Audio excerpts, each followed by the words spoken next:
Chapter 11.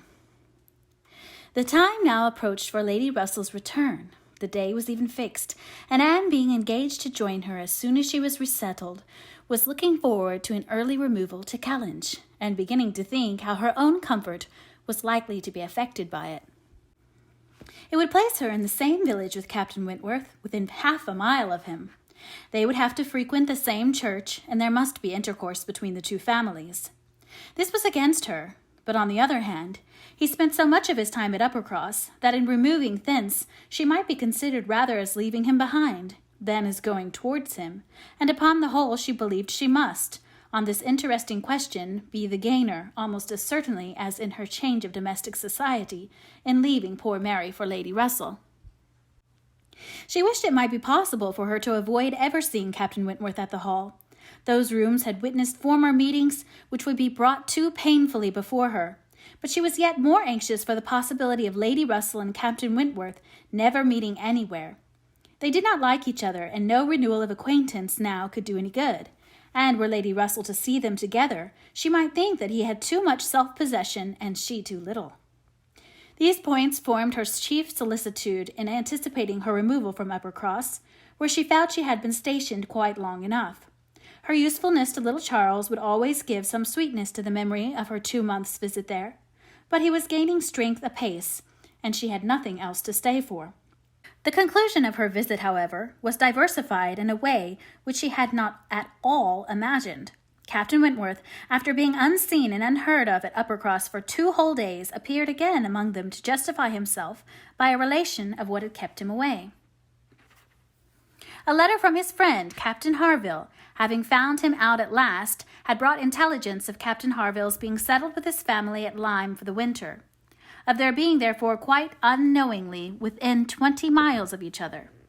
Captain Harville had never been in good health since a severe wound which he received 2 years before, and Captain Wentworth's anxiety to see him had determined him to go immediately to Lyme. He had been there for 24 hours. His acquittal was complete, his friendship warmly honored, a lively interest excited for his friend, and his description of the fine country about Lyme so feelingly attended to by the party, that an earnest desire to see Lyme themselves and a project for giving thither was the consequence.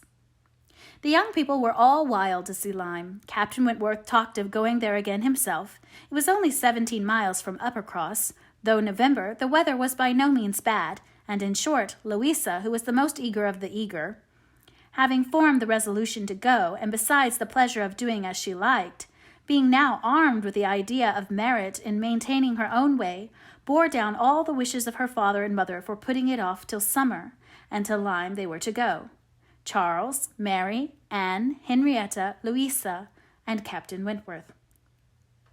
The first heedless scheme had been to go in the morning and return at night, but to this Mr. Musgrove, for the sake of his horses, would not consent.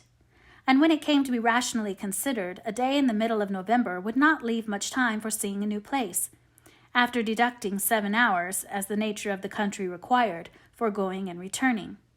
They were consequently to stay the night there, and not to be expected back till the next day's dinner. This was felt to be a considerable amendment, and though they all met at the great house at rather an early breakfast hour, and set off very punctually, it was so much past noon before the 2 carriages, Mr. Musgrove's coach, containing the 4 ladies, and Charles's curricle, in which he drove Captain Wentworth, were descending the long hill into Lyme, and entering upon the still steeper street of the town itself, that it was very evident that they would not have more than time for looking about them, before the light and warmth of the day were gone.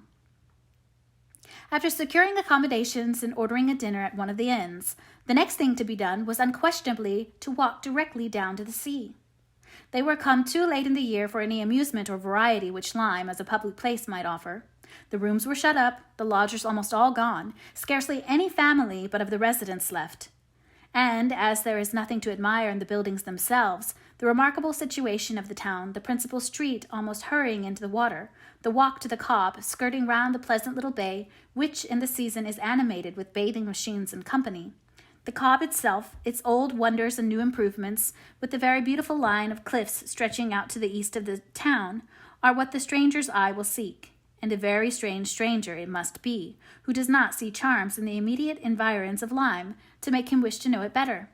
The scenes in its neighborhood charmeth, with its high grounds and extensive sweeps of country, and still more its sweet retired bay, backed by dark cliffs, where fragments of low rock among the sands make it the happiest spot for watching the flow of the tide, for sitting in unwearied contemplation, the wood varieties of the cheerful village of Uplyme, and above all, Penny, with its green chasms between romantic rocks, where the scattered forest trees and orchards of luxuriant growth declare that many a generation must have passed away since the first partial falling of the cliff prepared the ground for such a state, where a scene so wonderful and so lovely is exhibited, as many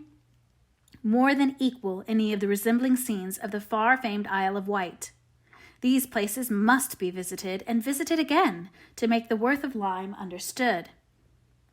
The party from Uppercross, passing down by the now deserted and melancholy-looking rooms, and still descending, soon found themselves on the seashore, and lingering only, as all must linger and gaze on a first return to the sea, whoever deserved to look on it at all, proceeded towards the Cobb, equally their object in itself, and on Captain Wentworth's account. For in a small house near the foot of an old pier of unknown date were the Harvilles settled. Captain Wentworth turned in to call on his friend. The others walked on, and he was to join them on the Cobb. They were by no means tired of wandering and admiring, and not even Louisa seemed to feel that they had parted the Captain Wentworth long, when they saw him coming after them with 3 companions, all well known already by description to be Captain and Mrs. Harville, and a Captain Benwick, who was staying with them. Captain Benwick had some time ago been first lieutenant of the Laconia, and the account which Captain Wentworth had given of him on his return from Lyme before, his warm praise of him as an excellent young man and an officer whom he had always valued highly, which must have stamped him well in the esteem of every listener, had been followed by a little history of his private life, which rendered him perfectly interesting in the eyes of all the ladies. He had been engaged to Captain Harville's sister, and was now mourning her loss. They had been a year or 2 waiting for fortune and promotion. Fortune came, his prize money as lieutenant being great. Promotion, too, came at last. But Fanny Harville did not live to know it. She had died the preceding summer when he was at sea. Captain Wentworth believed it impossible for a man to be more attached to woman than poor Benwick had been to Fanny Harville, or to be more deeply afflicted under the dreadful change. He considered his disposition as of the sort which must suffer heavily, uniting very strong feelings with quiet, serious, and retiring manners, and a decided taste for reading and sedentary pursuits. To finish the interest of the story, the friendship between him and the Harvilles seemed, if possible, augmented by the event which closed all their views of alliance, and Captain Benwick was now living with them entirely. Captain Harville had taken his present house for half a year, his taste and his health and his fortune, all directing him to a residence inexpensive and by the sea, and the grandeur of the country and the retirement of Lyme in the winter appeared exactly adapted to Captain Benwick's state of mind. The sympathy and good will excited towards Captain Benwick was very great. And yet, said Anne to herself, as they now moved forward to meet the party, he has not, perhaps, a more sorrowing heart than I have. I cannot believe his prospects so blighted forever. He is younger than I am, younger in feeling, if not in fact, younger as a man. He will rally again and be happy with another. They all met and were introduced. Captain Harville was a tall, dark man with a sensible, benevolent countenance, a little lame, and from strong features and want of health, looking much older than Captain Wentworth. Captain Benwick looked and was the youngest of the 3, and compared with either of them a little man. He had a pleasing face and a melancholy air, just as he ought to have, and drew back from conversation. Captain Harville, though not equaling Captain Wentworth in manners, was a perfect gentleman, unaffected, warm, and obliging.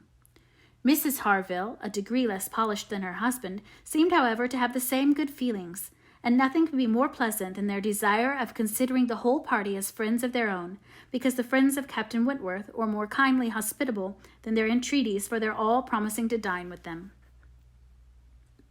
The dinner, already ordered at the inn, was at last, though unwillingly, accepted as an excuse. But they seemed almost hurt that Captain Wentworth should have brought any such party to Lyme without considering it as a thing of course that they should dine with them. There was so much attachment to Captain Wentworth in all this, and such a bewitching charm and a degree of hospitality so uncommon, so unlike the usual style of give-and-take invitations, and dinners of formality and display, that Anne felt her spirits not likely to be benefited by an increasing acquaintance among his brother officers. These would have been all my friends, was her thought, and she had to struggle against a great tendency to lowness. On quitting the Cobb, they all went indoors with their new friends, and found rooms so small as none but those who invite from the heart could think capable of accommodating so many. Anne had a moment's astonishment on the subject herself, but it was soon lost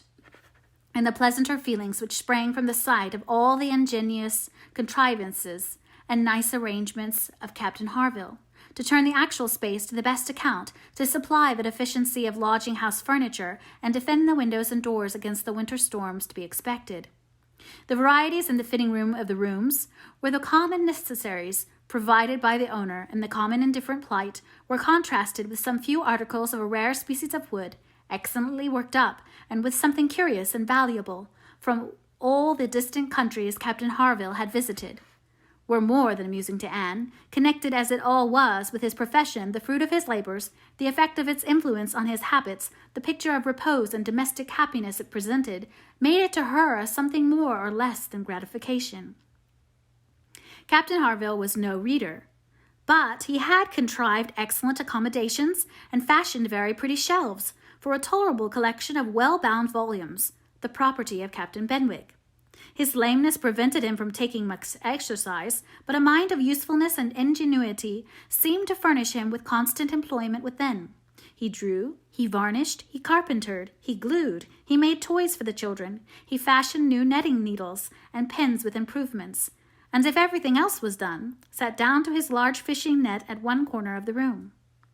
Anne thought she left great happiness behind her when they quitted the house, and Louisa, by whom she found herself walking, burst forth into raptures of admiration and delight on the character of the navy. Their friendliness, their brotherliness, their openness, their uprightness, protesting that she was convinced of sailors having more worth and warmth than any other set of men in England, that they only knew how to live, and they only deserved to be respected and loved. They went back to dress and dine, and so well had the scheme answered already that nothing was found amiss, though it being so entirely out of season, and the no thoroughfare of Lyme, and the no expectation of company, had brought many apologies from the heads of the inn. Anne found herself by this time growing so much more hardened to being in Captain Wentworth's company than she had at first imagined could ever be, that the sitting down to the same table with him now, and the interchange of the common civilities attending on it, they never got beyond, was become a mere nothing. The nights were too dark for the ladies to meet again till the morrow, but Captain Harville had promised them a visit in the evening, and he came, bringing his friend also,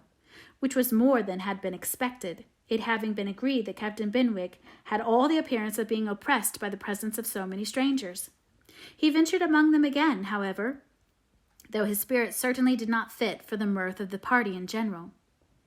While Captains Wentworth and Harville led the talk on one side of the room, and by recurring to former days, supplied anecdotes in abundance to occupy and entertain the others, it fell to Anne's lot to be placed rather apart with Captain Benwick,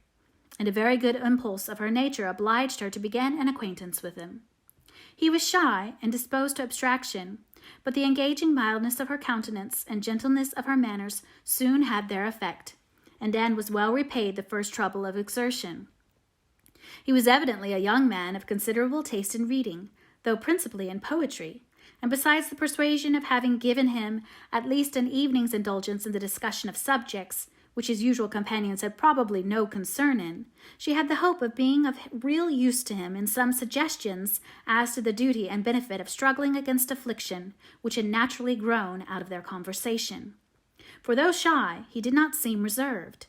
It had rather the appearance of feelings glad to burst their usual restraints, and having talked of poetry, the richness of the present age, and gone through a brief comparison of opinion as to the first-rate poets, trying to ascertain whether Marmion or the Lady of the Lake were to be preferred, and moreover how the Giaour was to be pronounced, he showed himself so intimately acquainted with all the tenderest songs of the one poet, and all the impassioned descriptions of hopeless agony of the other, he repeated, with much tremulous feeling, the various lines which imaged a broken heart,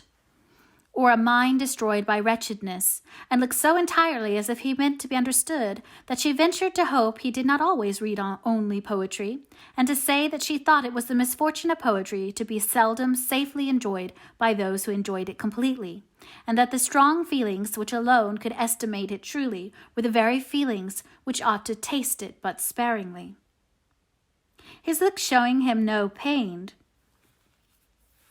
His look showing him not pained, but pleased with this allusion to his situation, she was emboldened to go on, and feeling in herself the right of seniority of mind, she ventured to recommend a larger allowance of prose in his daily study, and on being requested to particularize, mentioned such works of our best moralists with collections of the finest letters, such memoirs of characters of worth and suffering as occurred to her at the moment as calculated to rouse and fortify the mind by the highest precepts and the strongest examples of moral and religious endurances. Captain Benwick listened attentively and seemed grateful for the interest implied, and though with a shake of the head and sighs which declared his little faith in the efficacy of any books on grief like his, noted down the names of those she recommended and promised to procure and read them. When the evening was over, Anne could not but be amused at the idea of her coming to Lyme to preach patience and resignation to a young man whom she had never seen before, nor could she help fearing, on more serious reflection, that, like many other great moralists and preachers, she had been eloquent on a point in which her own conduct would ill bear examination.